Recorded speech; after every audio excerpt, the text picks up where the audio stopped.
Welcome back to our love story, part 6. So, I'm now at the train station. The train to Aylesbury approaches. I confirm, I always ask. That's my personality. Even if I know, I still ask. I'm like, is this the train to Aylesbury? And this person next to me says, yes, yes, yes. I got on the train with my suitcase. It was just a carry-on. Then I sit down and I got the shock of my life. I was so puzzled because I saw white people on the train, underground train. Oh, no, it's overhead, right? No, it would have been British Rail. Yeah, British Rail. So in my mind, from the way I was raised in Africa, growing up, white people were rich. You know what we saw on the TV? They were all of them. They were very, very, very wealthy. They drove nice cars. Actually, they were driven. They were chauffeur driven. They wore suits. They smelled good. They had big houses. They had people cooking for them, opening, doors for them, or the gate when they drive, approaching their, what do you call it? Their driveway. Somebody's waiting for them. That's what I was expecting. Butler. They had butlers, they had everything. So I get on the train and guess what I see? White men wearing suits. I said, excuse me, in my mind. Where am I? Am I in London? Where am I? Why are they on the trains? What are they doing on the trains? They shouldn't be. They should be driving limousines and God knows what nice cars. Anyway, so I asked this lady sitting next to me, I said, I'm going to Aylesbury. I've never been there. How do I know that, I've arrived? And she said, don't worry, Aylesbury is the last stop. And also it will tell you, she pointed. I said, okay. So I keep looking and it was, I don't know how many stops, maybe 19 or 18. It was a long way that you start thinking, did I miss it? Did I miss it? Am I getting lost? That I asked her again. And she said, don't worry, that's where I'm going. Aylesbury is the last stop. Don't worry, you're good.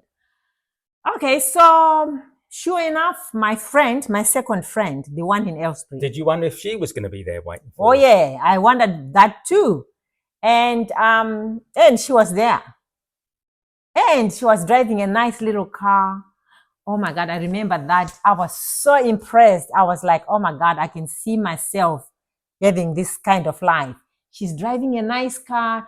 That friend of mine was very, very, immaculate. She was very smart. She loved good things. She's always been like that. Even her apartment, it was nice, well decorated, clean and everything. And her car was the same.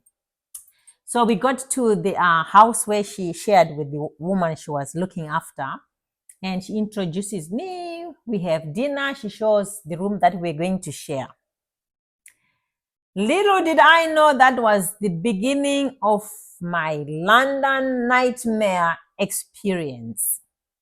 So this friend was not a friend I thought. A user. She found out that I had some money and she started stealing my money.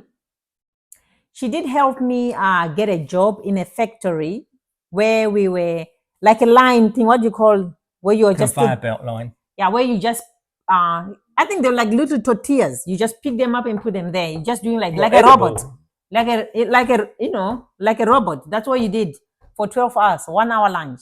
First day, my feet were swollen. I borrowed her. Oh, you had to stand all the time. Yeah, I borrowed her shoes, and she was one size smaller.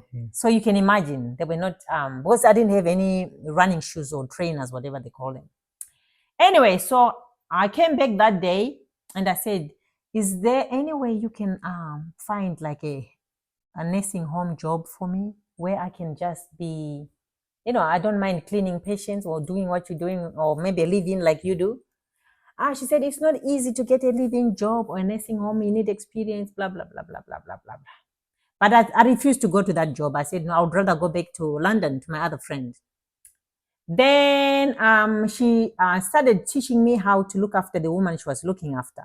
so that I could get a job, right? Like hers. So it made sense. So I said, okay. But at the same time, I'm noticing that my money is dwindling. It's going, it's just dwindling. It's just disappearing. All of a sudden, I have 900, I have 800. Anyway, let me go to part 7. I'll continue part 7. Stay tuned.